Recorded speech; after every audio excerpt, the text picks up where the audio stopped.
तक झरों का सेवन किया है और जीवन के लक्षण न्यूनतम स्तर पर बने हुए हैं। अद्वितीय प्रतिभा का निर्धारण सफल रहा। बधाई हो मेजबान को, आपकी अद्वितीय सर्वोच्च शक्ति 10 पूर्ण विश्व शरीर सक्रिय हो गई है। सर्वनाश प्रणाली आधिकारिक तौर पर शुरू होती है। दिमाग में उस ठंडी आवाज के गूंजते ही मुझे महसूस हुआ कि मेरा शरीर जो फटने ही वाला था मानो किसी शीतल झरने से भर गया हो। वे 10 झड़ जो पहले मेरे भीतर पागलपन की हद तक तबाही मचा रहे थे, जो लोहे तक को पिघला सकते थे, इस क्षण एक पालतू बिल्ली की तरह शांत हो गए। वे आपस में मिल गए और अंततः एक विचित्र गहरे हरे रंग की ऊर्जा में बदल गए जो मेरी नसों और हड्डियों में दौड़ने लगी। वह दिल चीर देने वाली पीड़ा गायब हो गई और उसकी जगह एक ऐसी शक्ति के एहसास ने ले ली जो पहले कभी नहीं हुई थी। मैं स्पष्ट रूप से महसूस कर सकता था कि मेरी एक एक कोशिका खुशी से झूम रही है और अपने आसपास की हवा में मौजूद उस लाल कोहरे को पागलों की तरह निगल रही है जो आम इंसानों के लिए जानलेवा था। मैंने एक गहरी और लंबी सांस छोड़ी। वह सांस हल्की हरी रंगत लिए हुए थी। जैसे ही वह जमीन पर गिरी, सीमेंट का एक छोटा हिस्सा पल भर में काला पड़ गया और उसमें से बारीक नीला धुआं निकलने लगा। मैंने नीचे झुककर अपने दोनों हाथों को देखा। त्वचा पर मौजूद वह डरावना नीला बैंगनी रंग अब गायब हो चुका था और सामान्य रंग वापस आ गया था। यहाँ तक कि वह पहले से कहीं ज्यादा सफेद और कोमल लग रही थी। चेहरे के छिद्रों से बहने वाला काला खून भी अब नहीं था। मेजबान लिंग युआन, स्तर प्रथम श्रेणी अवेकेंट, योग्यता 10 पूर्ण विश्व शरीर, 10 परफेक्ट पॉइजन बॉडी, एकमात्र सर्वोच्च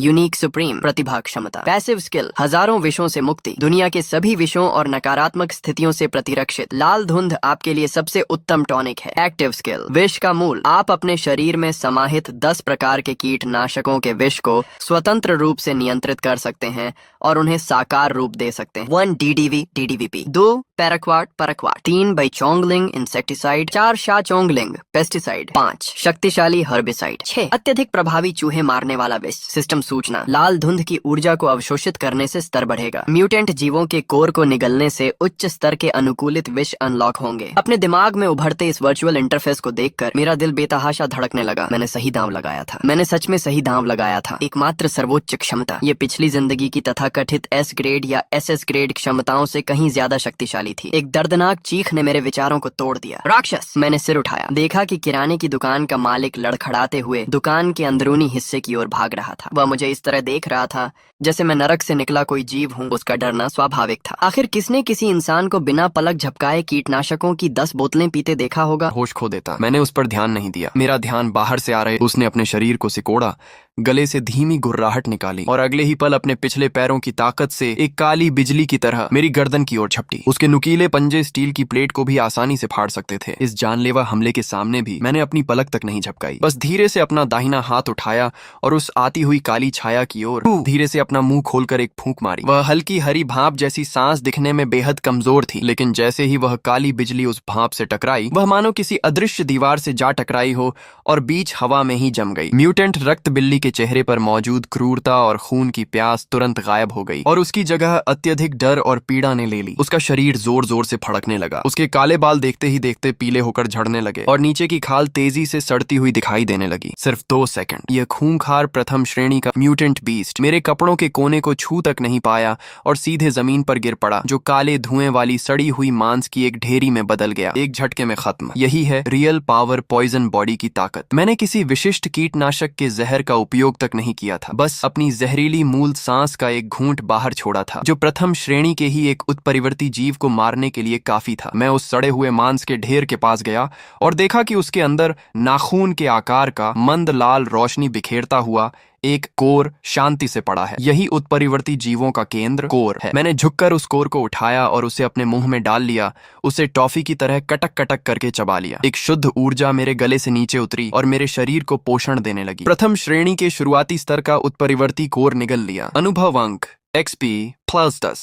पैनल पर मेरा अनुभव 0 हैंसोर से बढ़कर 10 हो गया। दक्षता बहुत कम है। मैंने अपना सिर हिलाया। इस तरह के निम्न स्तरीय उत्परिवर्ती जीवों के सहारे लेवल अप बहुत धीमा है। मुझे और अधिक शिकार चाहिए और उच्च स्तर के शिकार चाहिए। मेरी नजरों की नजरों में वह नर्क था, लेकिन मेरी नजरों में वह एक विशाल खजाना था। अब स्कूल वापस जाने का समय है, मैंने खुद से फुसफुसाते हुए कहा। स्कूल में लोग ज्यादा हैं, जिसका मतलब है कि वहाँ अवेकनर्स भी ज्यादा होंगे, और सबसे महत्वपूर्ण बात, वहाँ मेरे पिछले जीवन के दुश्मन हैं। मैंने अपने कपड़े ठीक किए, जमीन पर बेहोश पड़े मालिक पर एक नजर डाली, उसकी परवाह किए बिना सीधे दुकान से बाहर निकल गया। मेरा साया जल्द ही उस घनी लाल धुंध में ओझल हो गया। जियांगचेंग विश्वविद्यालय केंद्र मैदान। इस समय मैदान में पूरी तरह से अफरा तफरी मची हुई थी। लाल धुंध इतनी अचानक आई थी कि अधिकांश छात्र अत्यधिक आतंक की स्थिति में थे। चीखें और रोना चारों ओर फैला था। वहां एक गुलाब के रंग के प्रकाश की धुंध तैर रही थी, जिसके भीतर सोने के छोटे छोटे बिंदु चमक रहे थे। यह दिखने में बेहद शानदार लग रहा था। उसका नाम झांग हाओ है, जो जियांगचेंग विश्वविद्यालय का एक प्रसिद्ध रिच सेकंड जनरेशन है। उसके पिता जियांगचेंग के एक नामी रियल एस्टेट डेवलपर हैं। लाल धुंध आने से ठीक पहले वह अपने दोस्तों के झुंड के साथ स्कूल के पास एक आलीशान रेस्टोरेंट में लाफिट वाइन का स्वाद ले रहा था। परिणाम स्वरूप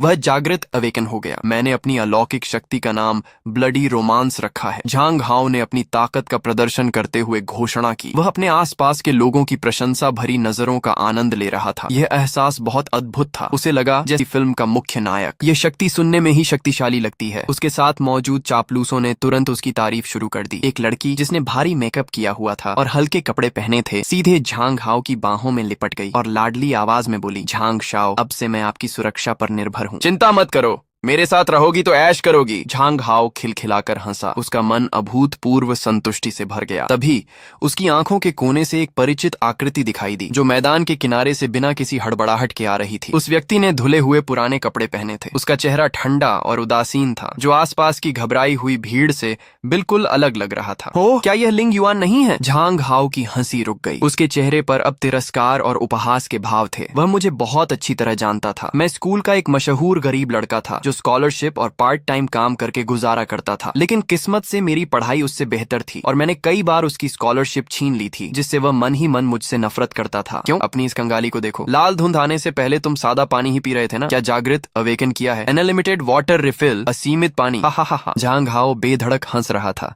और उसके पीछे मौजूद चापलूस भी ठहाके लगाने लगे। नहीं रुके। मैंने उसकी तरफ देखा तक नहीं, जैसे कि वह महज हवा हो। इस तरह की पूरी तरह से की गई अनदेखी ने झांग हाओ को ऐसा महसूस कराया जैसे उसने रुई पर घूंसा मारा हो। उसके चेहरे की मुस्कान पल भर में जम गई। एक गरीब भिखारी मौत सिर पर खड़ी है और फिर भी मेरे सामने शरीफ बनने का नाटक कर रहा है। वेलिन युएन, मैं तुझसे बात कर रहा हूँ, क्या तू बहरा है? झांग हाओ ने चेहरा बिगाड़कर डांटते हुए कहा। मैं आखिरकार रुका और मुड़कर उसे ऐसी नजरों से देखा जैसे किसी बेवकूफ को देख रहा हूँ। कोई काम है? सिर्फ 2 शब्द, लेकिन उनमें एक ऐसी दबी हुई दहशत थी जिसे शब्दों में बयान नहीं किया जा सकता था। जंगचेंग यूनिवर्सिटी के सेंट्रल प्लाजा में झांग हाओ मेरी नजरों से थोड़ा घबरा गया, लेकिन जल्द ही उसका डर गुस्से में बदल गया। यकीन मान, मैं अभी तुझे बर्बाद कर दूंगा। ये कैसा बर्ताव है? ये कहते हुए झांग हाओ ने अपने हाथ में मौजूद ब्लड रोमांस नाम की धुंध को आगे धकेला। वह दिखने में शानदार लगने वाली रोशनी की धुंध धीरे धीरे मेरी ओर तैरती हुई आई। मैं चुपचाप खड़ा रहा, हिला तक नहीं। धुंध मेरे सामने आई और फिर बस गायब हो गई। हाँ, गायब हो गई, बिल्कुल किसी गैस की तरह, बिना किसी आवाज के। हवा में सन्नाटा छा गया। झांग हाओ के चेहरे के भाव देखने लायक थे, अभिमान से हैरानी तक, और फिर उसका चेहरा गुस्से से लाल बैंगनी हो गया। ये क्या हुआ? मेरी शक्तियां और एबिलिटीज कहाँ गईं? बस इतना ही। मेरे होंठ थोड़े से फड़के और मैंने ये 2 शब्द कहे। अब मेरा मन इस जोकर पर और वक्त बर्बाद करने का नहीं था, इसीलिए मैं मुड़कर चल दिया। तू रुक! झांग हाओ गुस्से में चिल्लाया। उसे लगा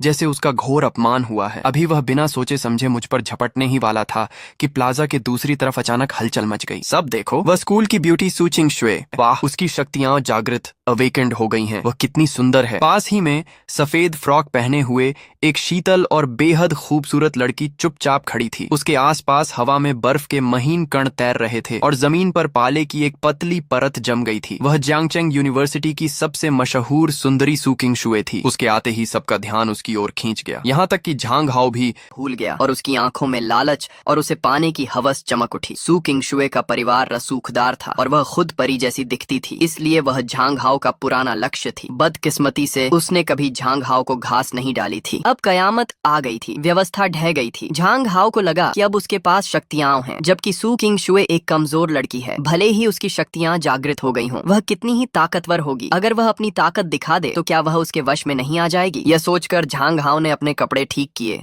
चेहरे पर एक बनावटी हैंडसम मुस्कान सजाई